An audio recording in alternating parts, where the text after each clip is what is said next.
निकलने देगा अगर नौकरी नहीं हुआ तो। अब तो कुछ ही समय बाद हम भूख हड़ताल पे भी जाएंगे। हम लोग जीत गए हैं, हार चुके हैं। डॉक्यूमेंट्स वेरिफिकेशन में इतना मेहनत करने के बाद छूट जाए तो इससे क्या कहा जाएगा? ये सरकार की विफलता है। देख रहे दीदी के एक तरह आंसू निकल चुका है, क्योंकि जब तक नहीं सुनेंगे तब तक हम लोग अड़े रहेंगे, मर जाएंगे लेकिन हटेंगे नहीं यहाँ से। हम लोग क्या बोलते हैं, बेटी बचाओ बेटी पढ़ाओ, और बेटी यहाँ आंदोलन में उतार कर बैठी है। काहे नहीं बेटी बचा रहे हैं? पूरा हम लोग की जिंदगी का सवाल है ये। कम से कम बच्चे की लाइफ के बारे में तो कम से कम सरकार को सोचना चाहिए था।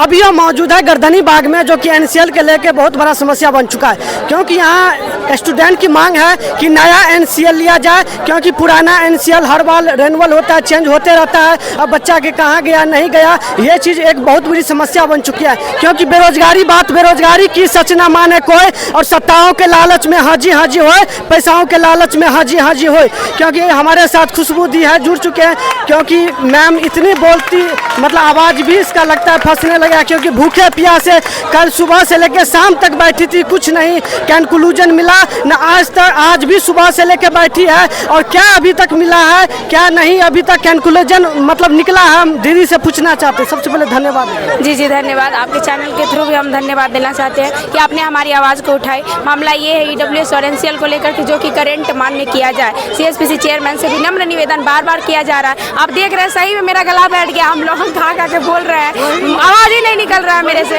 मतलब भूखे प्यासे कितना बोल रहे? जब तक मेरी मांग को पूरी नहीं की जाएगी तब तक हम धरना प्रदर्शन पर बैठे रहेंगे। अब तो कुछ ही समय बाद हम भूख हड़ताल पे भी जाएंगे। हमारी मांग को जल्द से जल्द पूरी की जाए। हमें बिहार सरकार से विनम्र निवेदन है कि चाचा हमारी बात जल्दी सुना, कैसे कि हम जब तक बात नहीं सुना जाएगा तब तक हम धरना प्रदर्शन पर बैठे रहेंगे।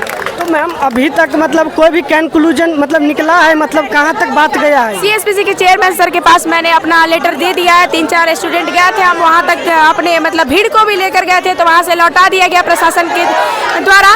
लेकिन उन्होंने बोला कि संज्ञान लिया जाएगा। हम ठीक है सर, जल्दी से जल्दी संज्ञान लीजिए, क्योंकि बहुत बड़ी संख्या में हम लोग छटने वाले हैं। तो उन्होंने कहा कि बहुत बड़ी संख्या में छटने वाले, तो अब है कहाँ बहुत बड़ी संख्या, 1-2 लोग आ रहे हैं। हम बोले कि सर हम धरना प्रदर्शन पर बैठ रहे हैं, अब जल्द से जल्द संज्ञान लीजिए। तो अब देखिए क्या होता है, अब उधर से पता चलेगा। अभी नेता लोग भी आए थे कुछ मतलब सरकार की तरफ से कि क्या बात है, तो हम लोगों ने अपना दिया है कि ये बात है, सिग्नेचर भी गया है सबका। उन्होंने भी बोला है कि कल तक आपकी बात को स्पष्ट कर दिया जाएगा। लेकिन एनसीएल का तो बहुत सारे स्टूडेंट का समस्या है, लगभग हजारों स्टूडेंट का, लेकिन यहाँ बहुत कम भीड़ देख रहे हैं। नहीं, संख्या है बहुत, हमारे भीड़ को रोका गया है, न इस गेट से आने दिया जाए। मतलब दोनों गेट वहाँ बंद कर दिया गया, बहुत बच्चे बाहर भी है। हमारी वजह से दोनों गेट बंद कर दिया गया है, इसलिए हम मतलब बच्चे फान के आ पा रहे हैं, बच्चों को आने नहीं दिया जा रहा, प्रशासन द्वारा बार रोका जा रहा है। इसलिए हम कहना चाहेंगे कि हमारे बच्चों को धरना स्थल तक तो कम से कम आने दिया जाए। अब इन लोगों से जानिए कि क्या क्या इन लोगों की समस्या। ईडब्ल्यूएस से बहुत बच्चे परेशान है, फिजिकल भी करने नहीं जा पा रहे हैं, क्योंकि बहुत सारे बच्चे प्रॉब्लम में फंसे हुए हैं एनसीएल को लेके। हम पूछना चाहते हैं क्या दीदी एनसीएल के लेकर तो बहुत बड़ी समस्या बन चुकी है, अभी तक कहाँ तक आप लोगों की बात गया है? अभी तक तो कुछ नहीं हुआ है, लेकिन अगर नहीं हुआ तो हम लोग समझ जाएंगे कि ये सरकार की विफलता है। सरकार हार चुकी है हम लोगों से। नहीं तो सरकार तो बोल रही है कि बेटी बचाओ बेटी पढ़ाओ, तो इसका क्या मतलब? क्या बेटी बचाओ के बेटी पढ़ाओ? हम लोग को फिर गार्जियन घर से बाहर भी नहीं निकलने देगा अगर नौकरी नहीं हुआ तो।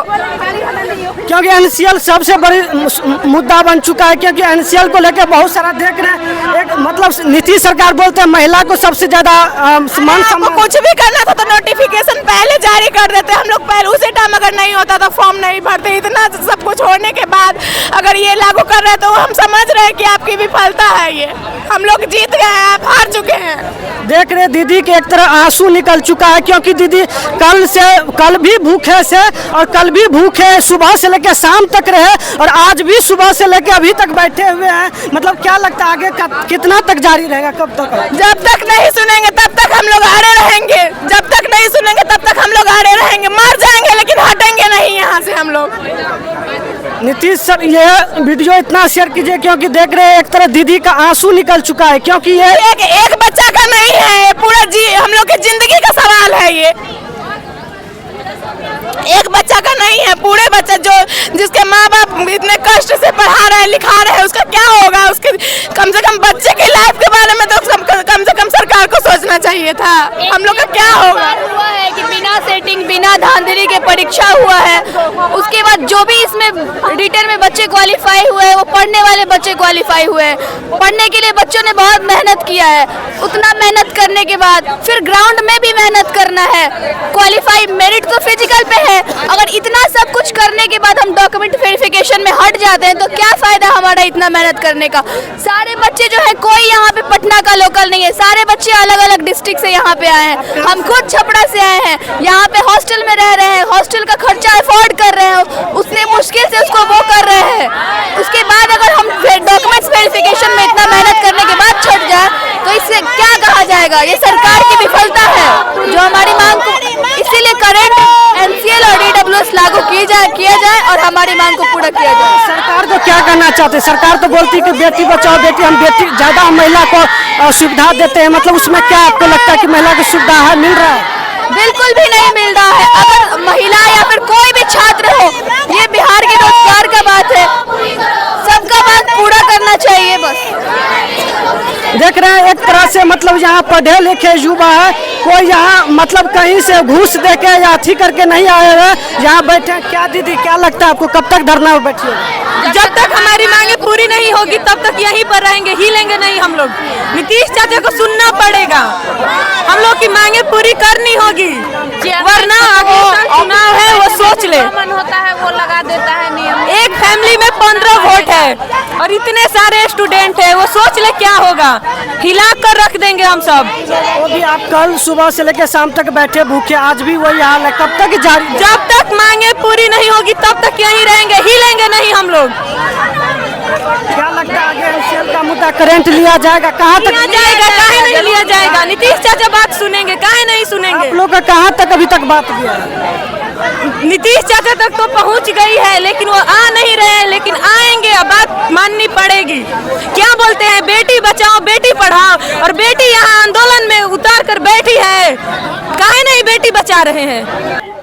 तो आप लोग इस मुद्दा को ज़्यादा से ज़्यादा शेयर कीजिए ताकि ये लोग ये मुद्दा सरकार तक पहुंचे और इस आवाज़ को सुना जाए और बच्चे लोग को भविष्य के साथ खिलवाड़ ना करे। और आप लोग को क्या लगता है कि ये मुद्दा आगे तक पहुंचेगा? तब तक के लिए कमेंट कीजिए। जय हिंद, जय भारत।